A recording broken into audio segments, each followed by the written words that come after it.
Relations between the Catholic Church and Muslims have been marked by a growing commitment to dialogue and fraternity, fostered by esteem for these our brothers and sisters who worship God, who is one, living and subsistent, merciful and mighty, the creator of heaven and earth, who has also spoken to humanity, quoting Vatican II. Uh-oh. You ready for some people to crash out? Talk about crashing out. Get ready. When they see this, some people are going to crash out. If you thought that he was going to reverse Vatican II in the post-conciliar notion that Muslims and Christians worship the same God, this is going to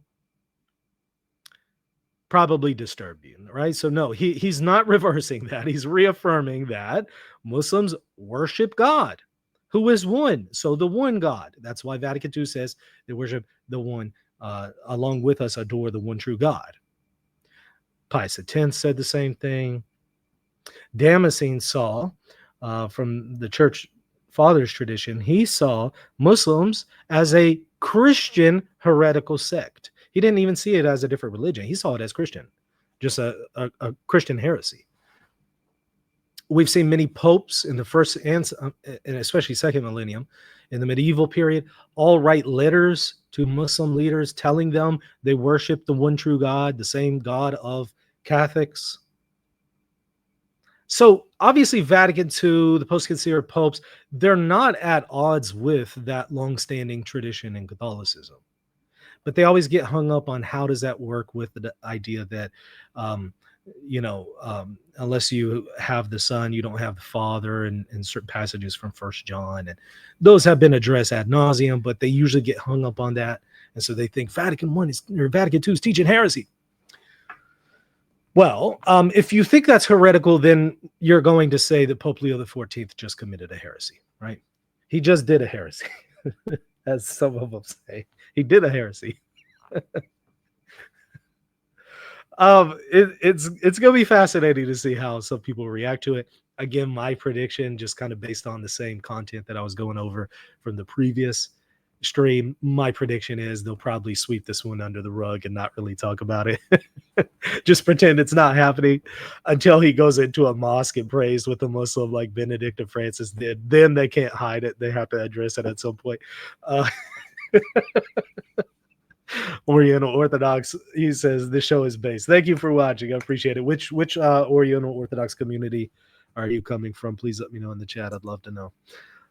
Okay, so this approach based on mutual respect and freedom of conscience is a solid foundation for building bridges between our community. Wowzers. There goes those buzzwords again. Building bridges. Freedom of conscience. Yeah, a lot of people in the post-conciliar period have struggled with this, especially since Dignitatis Humanae from the Second Vatican Council. Also from Dignitas Infinita. But yeah, a lot of them have really struggled with this, right? The point in the question of freedom of conscience, how that works in society. Robert says, Michael, you always have a wee cheeky glint in your eyes. Are those Irish terms? I'm not familiar with that. I'm from Monroe, Louisiana. We don't use those terms. Kingdom of the Son of God says Vatican II is a new age religion. See, that's how a lot of people see the post-conciliar period and Vatican II. A lot of Catholics see it that way, right?